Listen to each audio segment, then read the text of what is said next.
say a few words about the second question, which is about whether the Arab world will send troops. It is very problematic. I think what is missing in the discussion in Western circles is what's being discussed in the Arab world by the media and also on the internet, for example, social media. All Arab regimes, perhaps with the exception of Saudi Arabia, would have problems with their populations agreeing with them to send troops. There's already a lot of criticism of the participation by airstrikes. Mind you, the Saudis are bragging about 2 princes from the royal family who actually commanded 2 planes and went on missions. They don't know exactly what they did, but so it's quite problematic, I think. And I don't think it's a good idea at all to send ground troops. I mean, as an Arab, I hate to see Arabs fighting with each other, or they are already doing a lot of that without officially declaring war on each other. Could I ask Mr. Schboul, you said at one stage that you would like to see Assad removed. Could you explain that? Why would you like to see him removed?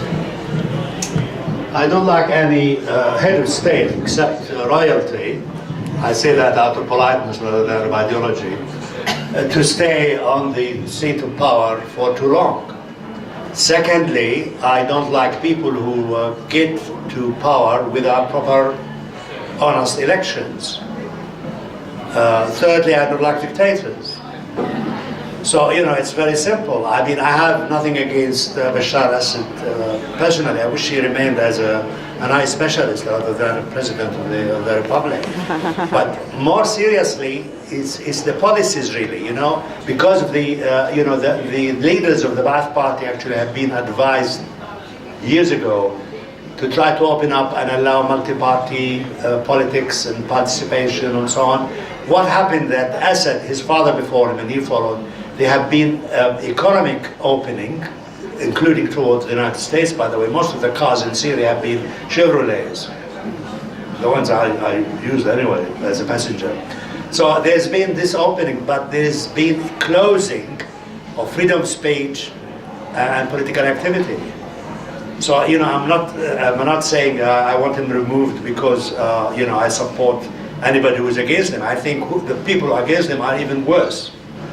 So that's why I described the whole thing as a mess. You've basically been demolishing simplistic explanations, which is good.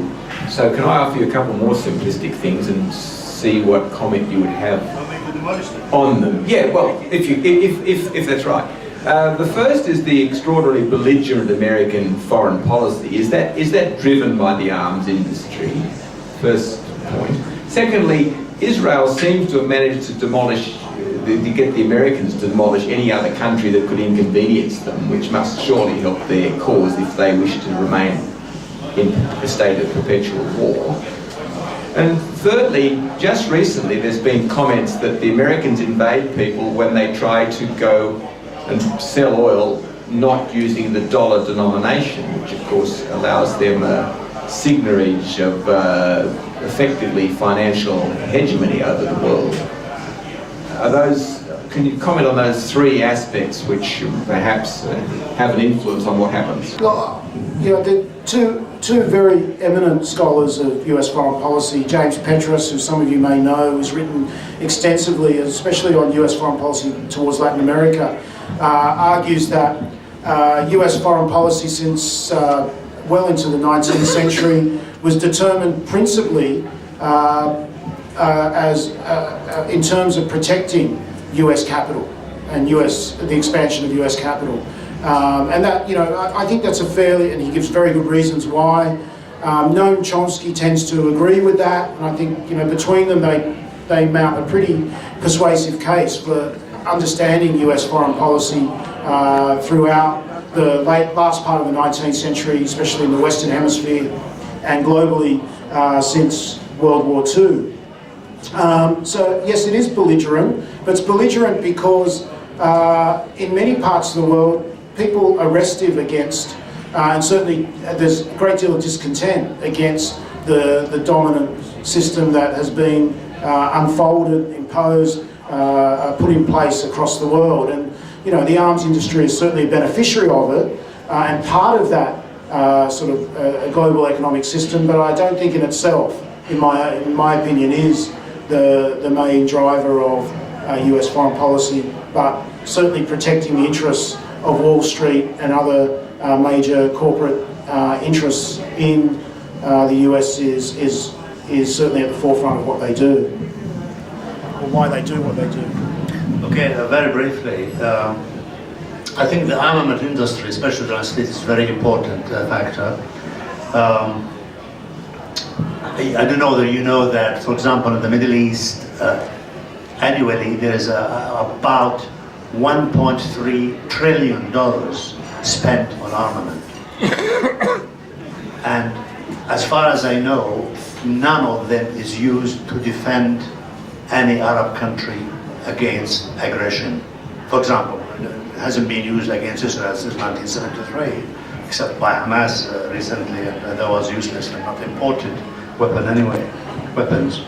So it might not be directly influencing American foreign policy, but it's certainly influencing the military, not just posture, but operations and decisions to go to war. I think to a certain extent has to do with the armament industry. Certainly they benefit greatly out of that, and I believe in the recent Israeli onslaught on Gaza, there have been some American weapons which were used for the first time. And in previous wars, this also happens in other parts of the world. And for Israel, I think Israel, this is a very controversial issue, but I think Israel has a great role to play in what's going on, but behind the scenes.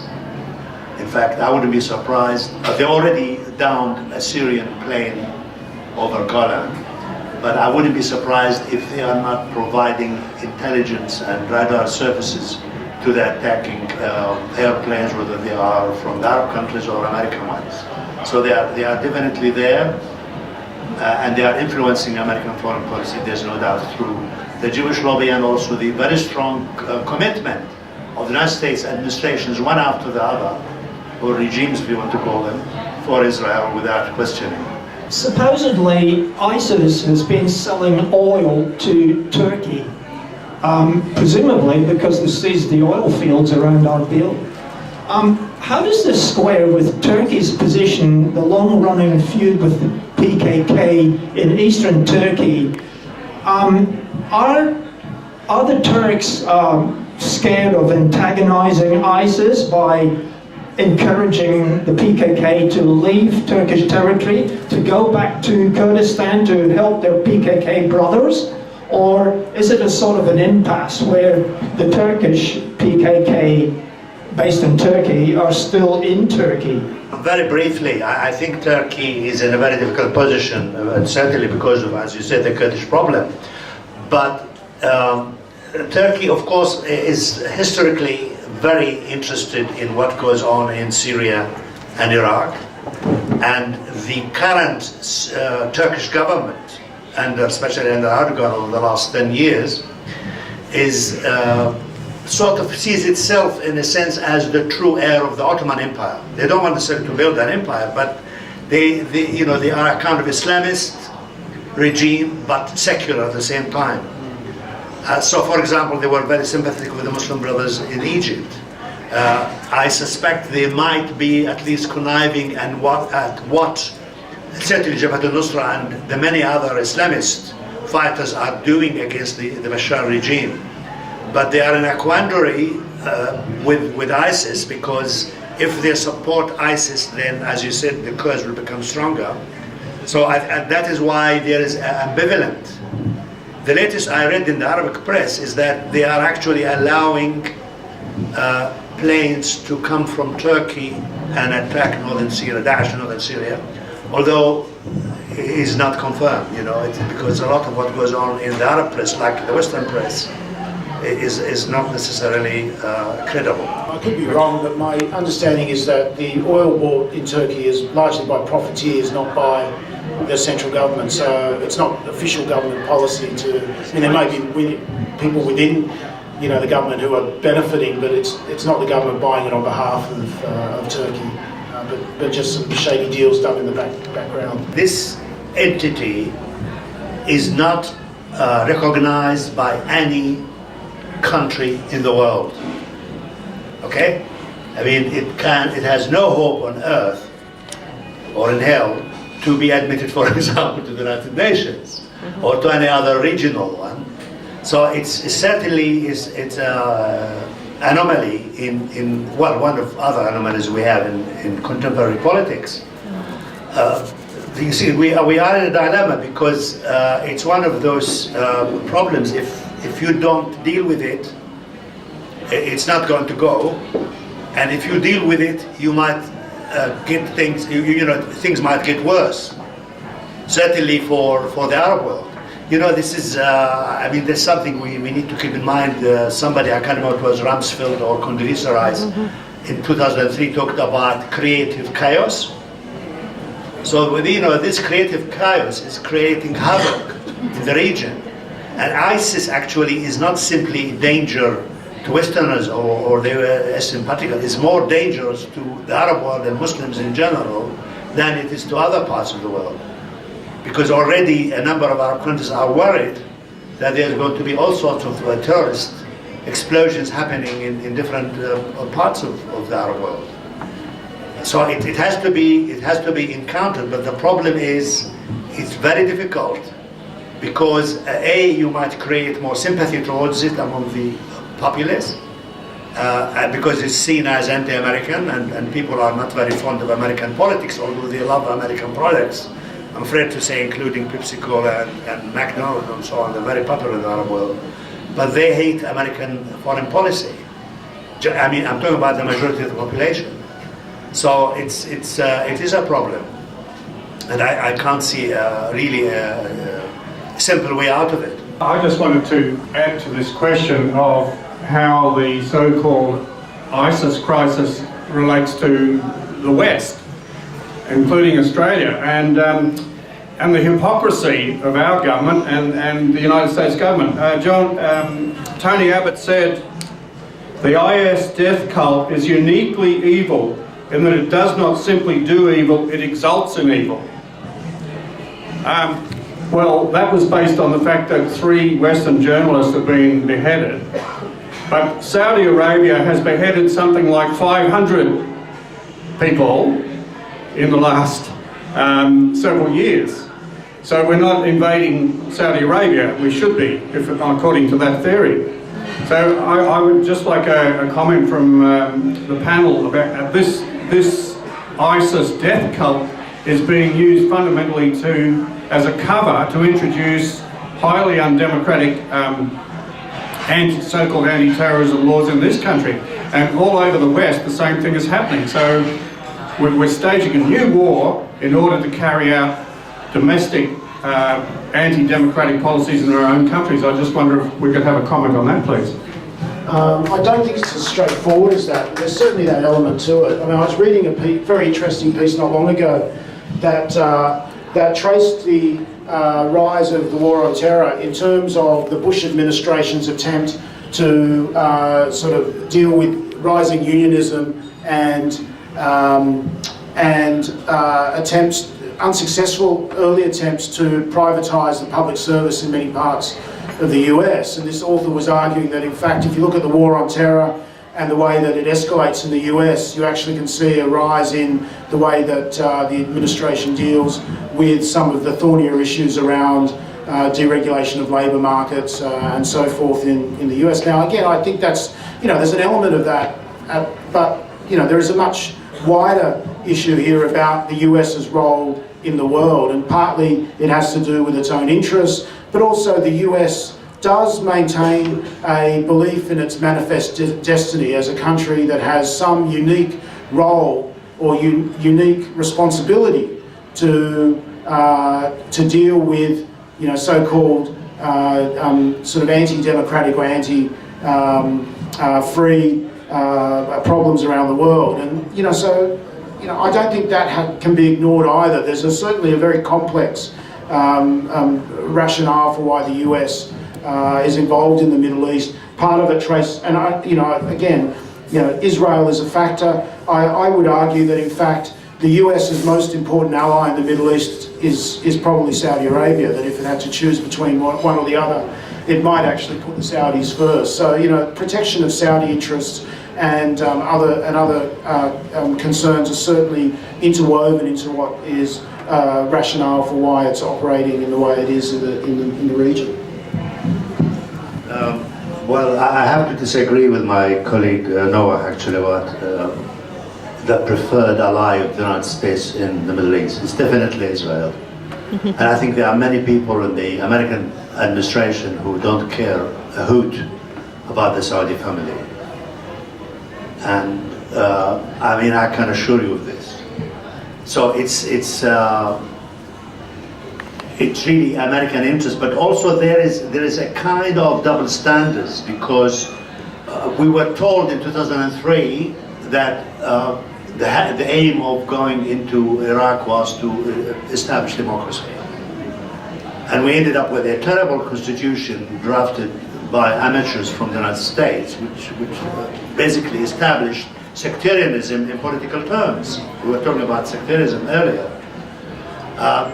The Saudis are, you know, their politics is horrible. There is no freedom.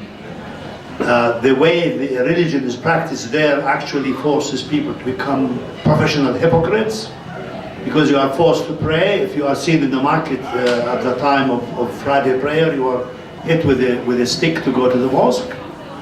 So, you know, apart from that, also the whole, also in fact, Saudi foreign policy has been almost in a state of paralysis for the past 2 years. If you recall, when Saudi Arabia stood to become a candidate as a member of the Security Council, and then it succeeded, then they said, sorry, we don't want to take it. And their excuse was because they don't like American foreign policy. But in fact, what it was, because they were not happy, naively I think, because the Americans were talking to the Iranians. Because actually, when you talk about sectarianism, the Saudi mentality, the Wahhabi doctrine, is a very important factor in the spread of sectarianism. I mean, at the ideological level. It wasn't effective before because they were not working with Shia and so on. But now they are, I mean, their preachers are talking all the time using anti-Shia terminology, which is terrible. Thank you very much for those very informative talks. I'm actually heading to the region, to Kurdistan, in the next coming weeks to do some very important human rights work. So Kurdistan, Iraqi side. So I'm responsible for the flyers on your seats. So you can see me at the end for more information about that. But my question is, Chelsea Manning wrote this article during the week which was published in The Guardian, and his proposal to deal with IS was that they should be given their own state and allow it to fail. So I'm just wondering if you could comment on that. I can see the argument he's trying to make. I mean, the thing that made the Taliban unpopular was being in government.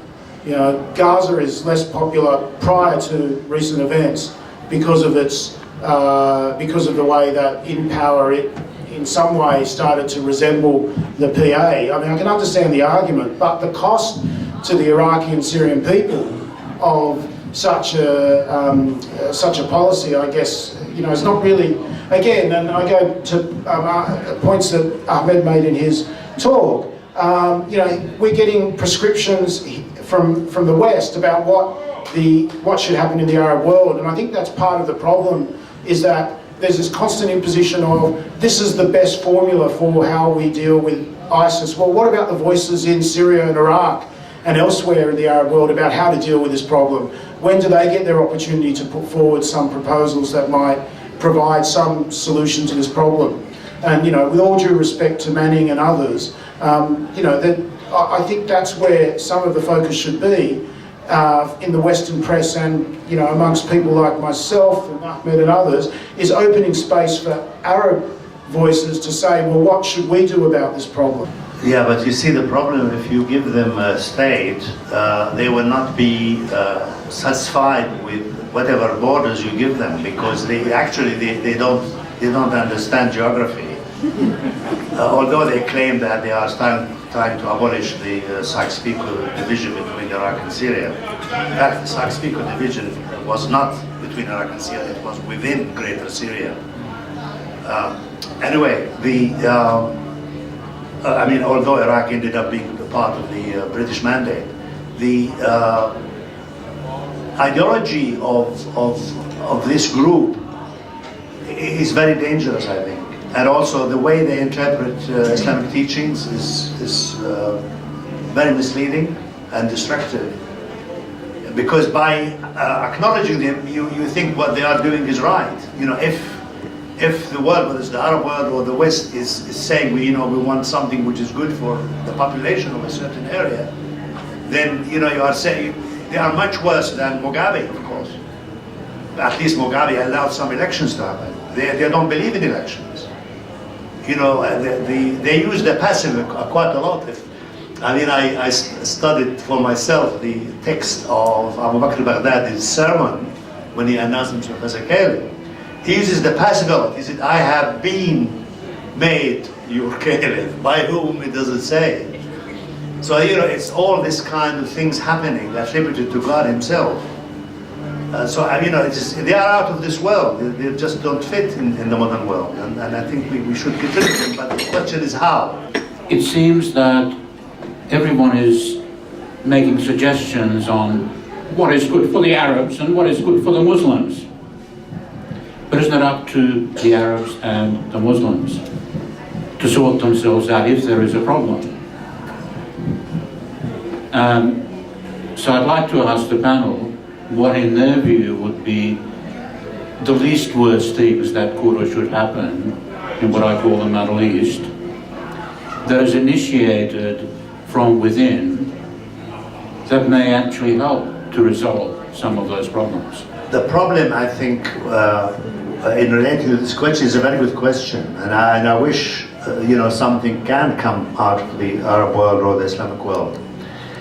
I think if you look at the history of colonialism, imperialism in the past century or more, you find that in the case of the Arab countries at least, it's almost people have lost the initiative to think for themselves politically.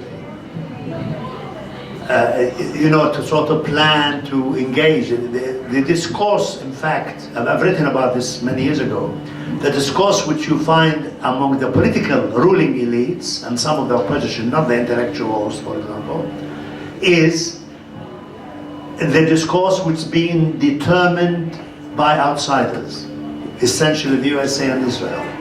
In fact, even people in the Arab world now call themselves Middle Easterners.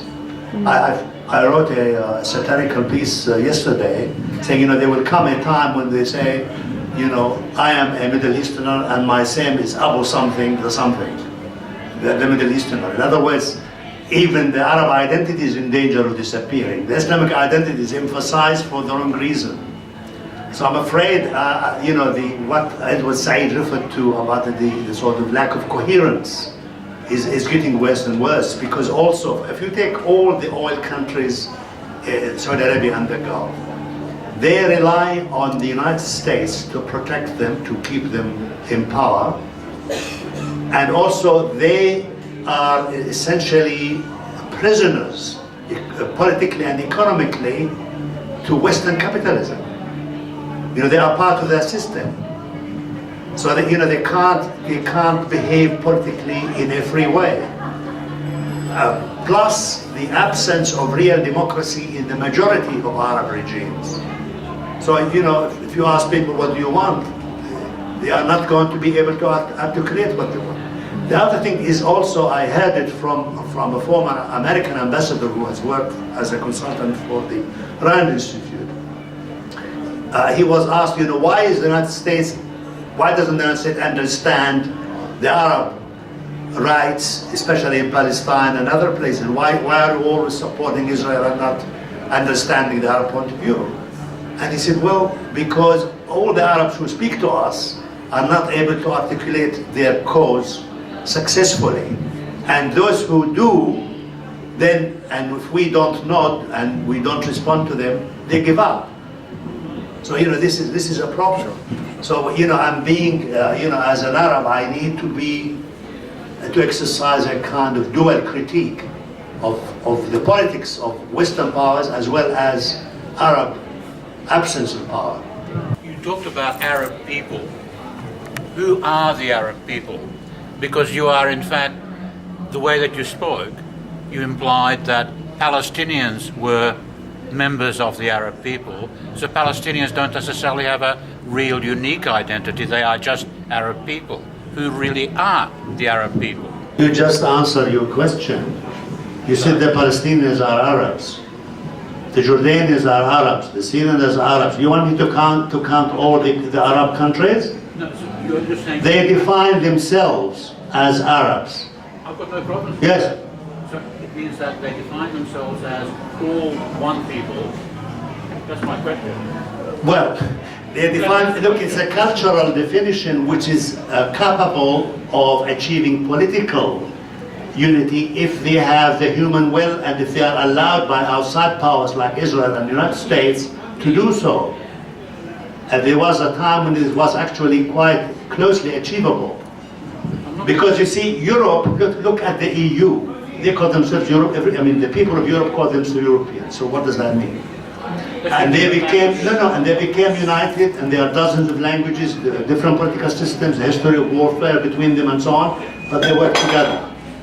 What is happening in the Arab countries is they haven't actually reached that level of political maturity to start work with each other. Even if they are not Arabs, they are in the same area, they should work together. The one language and essentially the one religion. Yeah, I could go on, no, not, they are Christian Arabs and Muslim Arabs. This is a question which is always thrown, who are the Arabs? It's very interesting, who are the English, who are the British, you can ask who are the Australians. The main thing, you have to have the human will to work together. You identify yourself as an Australian, therefore you are an Australian. It doesn't matter where you come from. It seems to me that there is one actor which is consistently left out of this picture and yet is a really, really important actor, and that of course is Iran. Now, I've suggested semi-jokingly for a number of years that perhaps the entire problem, certainly as it relates to Iraq, should simply be contracted out to the Iranians. But leaving black humour aside, it does seem to me that we cannot arrive at any kind of rational solution, and we certainly will not be able to form any sort of coalition capable of taking ISIS on without the full and willing participation of Iran. Iran is a significant player, undoubtedly, but the problem with including Iran in some sort of anti-ISIS coalition is that it then plays the sectarian card for ISIS, and that's the danger. Iraq and the rise of the Sunnis, is largely a reaction to the way that the Shia state has alienated and marginalised many of them, and some of that has to be taken into account when we think about the support for the Islamic State in parts of Sunni Iraq as well. There's certainly the ground was pretty fertile for an extremist group to merge and to gain support amongst a reasonable proportion of the population. Again, how much and why and where and how far they're willing to go with ISIS is also very unclear at this point in time. But I think Iran's role is a difficult one, but I certainly wouldn't be thinking of them in terms of some sort of effective action against ISIS. I still think this is really a question for how Arab states deal with it, and their response will be vital for dealing eventually with ISIS. Certainly the bombing campaign won't